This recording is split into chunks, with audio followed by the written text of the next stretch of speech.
Bata Corporation is a Swiss-domiciled multinational footwear and fashion accessory manufacturer and retailer, founded in the town of Zlín, today in the Czech Republic. After World War II, its factories in socialist states were nationalized, while its branches in capitalist states remain family-owned. It is now based in Lausanne, Switzerland. The principal subsidiaries are Bata Europe, Bata North America, Bata Asia Pacific Africa and Bata Latin America.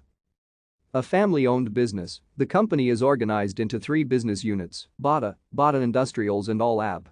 The company is the world's leading shoemaker by volume, and it has a retail presence of over 5,300 shops in more than 70 countries and production facilities in 18 countries. The T&ABA Shoe Company was founded on 24 August 1894 in the Moravian town of Zlín, Austria-Hungary, by Tomáš Bia, his brother Antonin and his sister Anna, whose family had been cobblers for generations. The company employed 10 full-time employees with a fixed work schedule and a regular weekly wage.